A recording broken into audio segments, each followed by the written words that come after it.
जोहार साथियों, मैं मुकेश विरुआ, आपका मेरे इस चैनल में स्वागत है। 28 जुलाई 2026 एक ही दिन दो अलग अलग कोर्ट, हाई कोर्ट और सुप्रीम कोर्ट बेंचों ने दो अलग अलग मामलों में एक जैसा सवाल पूछा।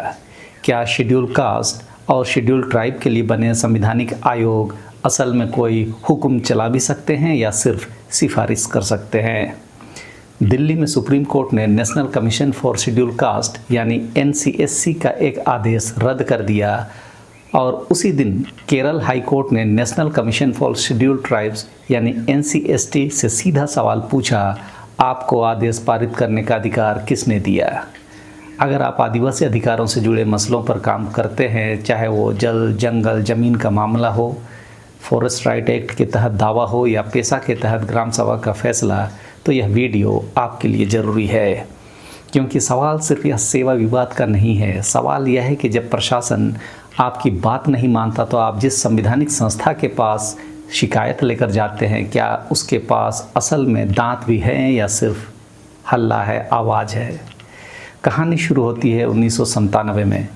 माधवी के चंदोरकर मुंबई पोर्ट अथॉरिटी में टाइपिस्ट कम कंप्यूटर क्लर्क के तौर पर भर्ती हुई।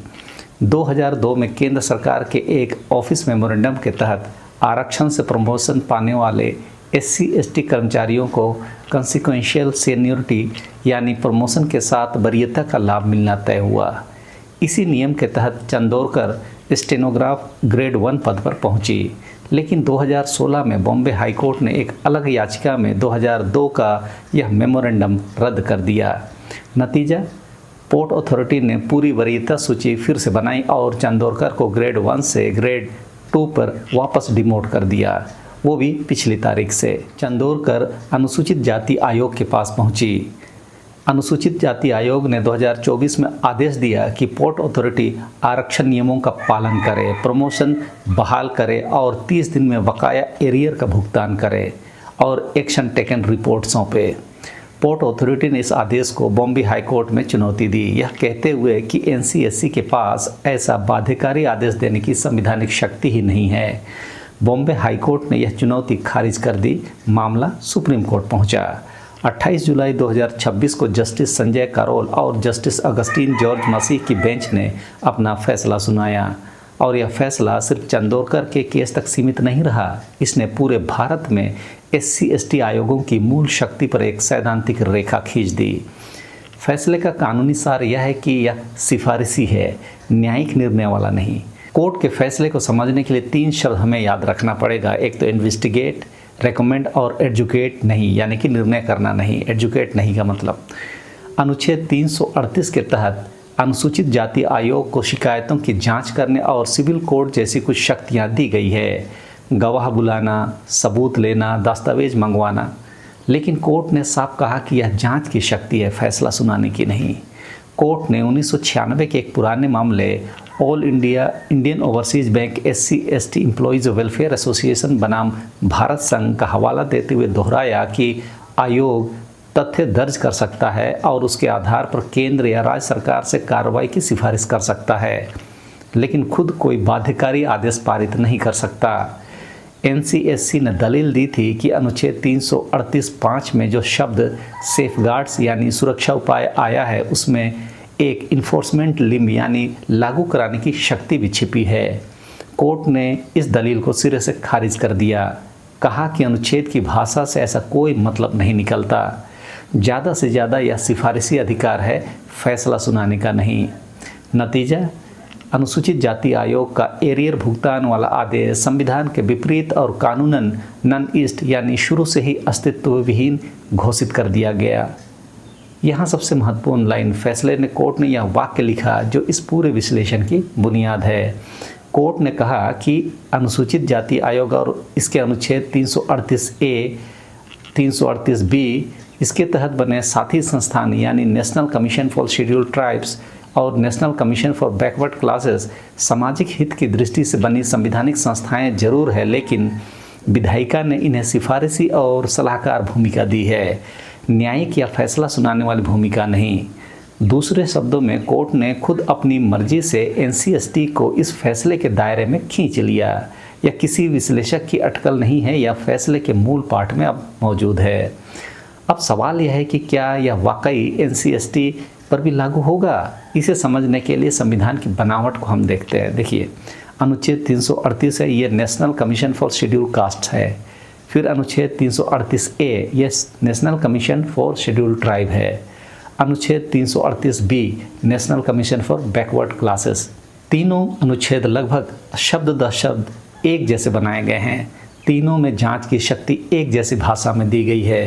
तीनों में सिविल कोड जैसी शक्तियां एक जैसे उपखंड में दी गई है। इसलिए जब सुप्रीम कोर्ट ने 338 की व्याख्या रिकमेंडेटरी, नॉट एजुकेटरी यानी सिफारिशी और न्यायिक या फैसला सुनाने वाली भूमिका की नहीं के तौर पर की, तो कानूनी सिद्धांत के तौर पर वही व्याख्या 338A पर भी लागू होती है, क्योंकि भाषा और ढांचा दोनों एक जैसे हैं। मतलब आदिवासियों के लिए भी। व्यवहार में इसका मतलब क्या है? NCST अक्सर आदिवासी जमीन हड़पने, वन अधिकार कानून के उल्लंघन या अत्याचार निवारण अधिनियम के तहत शिकायतों पर जिला प्रशासन या राज्य सरकार को सीधे निर्देश जारी करता आया है। बेदखली रोको, जमीन वापस करो, जांच करो, मुआवजा दो। इस फैसले के तर्क के बाद ऐसे निर्देशों की कानूनी हैसियत सिफारिश से ज़्यादा नहीं रह जाती। अगर प्रशासन मानने से इनकार करे तो NCST खुद उसे लागू नहीं करवा सकता। पीड़ित परिवार को अदालत का दरवाज़ा खटखटाना ही पड़ेगा। और यहीं यह कहानी संयोग से कहीं ज़्यादा दिलचस्प हो जाती है। ठीक उसी दिन 28 जुलाई केरल हाईकोर्ट एक बिल्कुल अलग मामले की सुनवाई कर रहा था। मामला था कुंभ मेला में चर्चित हुई मोनालिसा भोसले का, जिन्हें NCST के आदेश पर केरल पुलिस मध्य प्रदेश पुलिस को सौंपने जा रही थी। केरल हाईकोर्ट ने खुद NCST से पूछा, किस अधिकार के तहत आपने यह निर्देश जारी किया? एक राष्ट्रीय आयोग पुलिस को ऐसा आदेश कैसे दे सकता है? यानी एक तरफ दिल्ली में सुप्रीम कोर्ट सैद्धांतिक तौर पर कह रहा था कि इन आयोगों की शक्ति सीमित है, और ठीक उसी दिन केरल में एक हाईकोर्ट व्यवहारिक तौर पर NCST से वही सवाल पूछ रहा था। यह कोई इत्तेफाक नहीं, यह दिखाता है कि न्यायपालिका में इन संवैधानिक आयोगों की शक्तियों को लेकर एक गहरी बेचैनी काफ़ी समय से जमा हो रही थी, और अब वह सतह पर आ गई है। अब बात करते हैं 5वीं अनुसूची की। यहाँ एक जरूरी अंतर समझना होगा। 5वीं अनुसूची के तहत असली संवैधानिक शक्ति राज्यपाल और जनजातीय सलाहकार परिषद यानी ट्राइब्स एडवाइजरी काउंसिल के पास है, NCST के पास नहीं। NCST की भूमिका यहाँ मुख्यतः दो जगह। पहला, अनुच्छेद 338A(9) के तहत केंद्र और राज्य सरकारों को जनजातीय हितों को प्रभावित करने वाली प्रमुख नीतिगत योजनाओं पर परामर्श देना, और दूसरा, सुरक्षा उपायों के उल्लंघन की शिकायतों की जांच करना। मतलब आदिवासी अधिकारों के उल्लंघन की शिकायतों की जांच करना।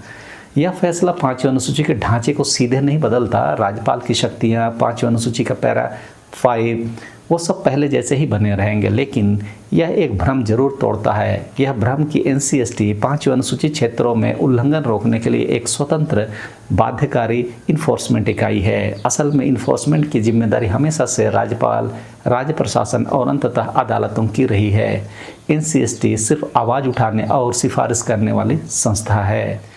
अब इस चैनल के नियमित दर्शकों के लिए वो हिस्सा जहां यह फैसला हमारे क्रिटिकल पेशा बनाम एडमिनिस्ट्रेटिव पेशा वाले विश्लेषणात्मक ढांचे से सीधे जुड़ता है। याद कीजिए, क्रिटिकल पेशा वो नजरिया है जिसमें ग्राम सभा एक संप्रभु निर्णायक इकाई है जिसकी सहमति के बिना कुछ नहीं हो सकता।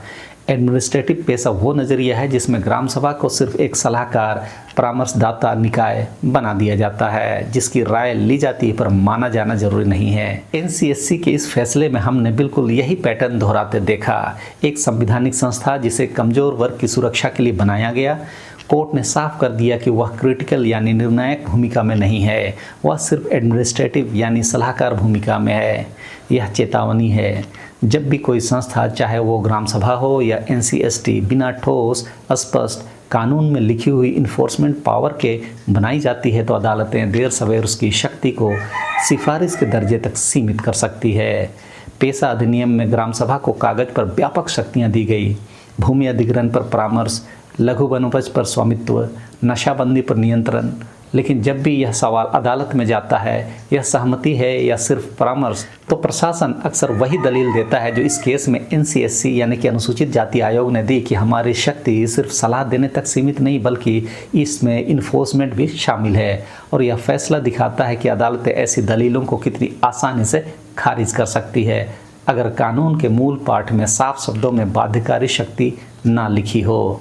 तो पेशा के लिए सबक यह है कि ग्राम सभा की शक्ति को सिर्फ भावना या व्यापक व्याख्या के भरोसे मत छोड़िए। जहां भी संभव हो राज्य के पेशा नियमों में ग्राम सभा की सहमति को स्पष्ट रूप से बाध्यकारी पूर्व शर्त के तौर पर लिखवाने की मांग होनी चाहिए, वरना यही हश्र हो सकता है जो आज एनसीएससी का हुआ। अब बात फॉरेस्ट राइट एक्ट की। जब वन विभाग या राजस्व विभाग किसी आदिवासी परिवार या समुदाय का दावा खारिज करता है या बेदखली की कार्रवाई करता है तो अक्सर पीड़ित परिवार एनसीएसटी के पास शिकायत लेकर जाते हैं, यह उम्मीद लेकर कि आयोग का हस्तक्षेप बेदखली रुकवा देगा या दावा मंजूर करवा देगा। इस फैसले के बाद यह उम्मीद कानूनी तौर पर कमज़ोर पड़ जाती है। एनसीएसटी शिकायत की जांच कर सकता है, राज्य सरकार को सिफारिश भेज सकता है, लेकिन बेदखली पर तुरंत रोक जैसा कोई बाध्यकारी अंतरिम आदेश देने का अधिकार अब और भी संदिग्ध हो गया है।